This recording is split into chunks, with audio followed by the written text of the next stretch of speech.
Hi guys, it's Tuesday the 4th of March. I'm Olivia and welcome back to the Daily Buzz. Today I'm talking free mobiles, bad parenting and social networking for babies. But let's kick off the show with a little look at what some of the biggest names in Silicon Valley have been up to.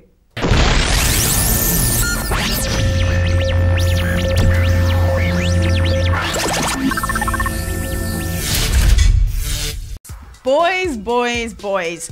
Just because you're lucky enough to be one of the big success stories of Silicon Valley obviously doesn't automatically mean you can behave as if you have a mental age of 15.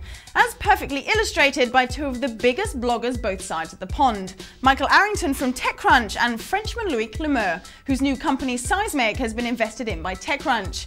The two rich, successful and, may I add, fully grown men got into a bit of a Barney via Twitter last week. It all stemmed from the fact that Arrington didn't get invited to the star-studded TED conference, and it went a little something like this. TED is lame. No, TED is great. They serve snails and frog legs at the buffet. Buffets are lame. It's great, really worth the money. Free coffee and everything. France is lame. Coffee's lame. France is great, always there when you need them, and our president is going out with a real hottie. You and your president are both lame. I'm deleting you from my friends. Calling all Frenchmen, let's show Michael Arrington just how great both TED and France is. Shut up, Loic. Leaving the playground spats of Silicon Valley bullies behind for a moment, I've got some good news. Wikileaks has got its mojo back, and its domain name. After more than 3 hours hearing both sides of the story, a federal judge has ruled in favor of Wikileaks. The judge obviously felt that the vast number of free speech groups that supported the cause had a point, saying that the court had an obligation to get it right. He added that the written order will be issued soon, and was skeptical that an injunction would survive free speech scrutiny. So at the end of the day, the guys over at Wikileaks must be feeling pretty happy with themselves, whilst the Swiss bank who tried to swipe their name away from them must be feeling, well, a little pissed off. Social networks are booming business. Everyone from your grandma to your old high school professor is on there, posting photos, gloating about their latest job, salary or girlfriend, and poking you to death. There's social networks for young people, old people, sexy people, ugly people, geeky people. You name it, the web's got it. So is it really any surprise that one of the latest networks to hit the headlines is aimed at babies? Well, sort of.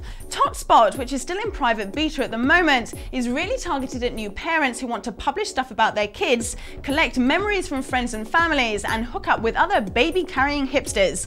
I can imagine the conversations covering a wide range of topics, that first smile, first step, and that all-important move from liquids to solids. You gotta keep everyone updated, you know. Although Google's financial ups and downs have been hitting the headlines recently, they're obviously not taking predictions about their impending financial doom very seriously. They've invested in a project from Harvard University scientists to decode the DNA of 100,000 people. What will be the largest human genome sequencing project in the world aims to find the causes and hopefully cures of hundreds of common diseases. It's going to kick off this year in the UK, US, China and Sweden with 1,000 people, but it'll still end up costing them a whopping $50 million.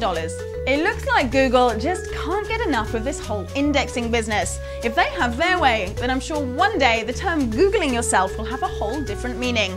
Forget drunken photos on Flickr or brief mentions on blogs.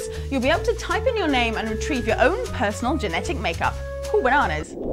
If you're of school-going age, live in Manhattan or Brooklyn, and happen to go to one of 7 specially selected middle schools, then count yourself lucky.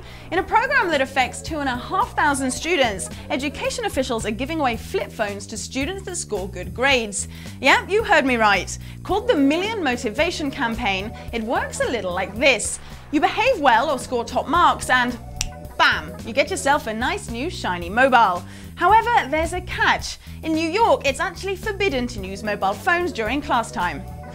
That's not the only slightly dubious thing about this pilot scheme. Not only does it encourage the whole reward for being smart idea, it also gives teachers a way of contacting their students if they're late for class, which for me is all a little bit Big Brotherish. Speaking of rewarding kids with the latest gadget, I'm going to end the show with the story of poor Johnatan. On Christmas Day, he unwrapped what appeared to be a brand new Xbox, only to discover that the box contained a couple of t-shirts. As his family howled with laughter at the success of their incredibly cruel joke, poor Johnatan can only just manage to fight back the tears. The guys at Engadget were so horrified that they've managed to find the kid, and an Xbox will be winging its way to him someday soon. Take a look at the video and learn exactly how not to be a good parent. I'll see you tomorrow, guys.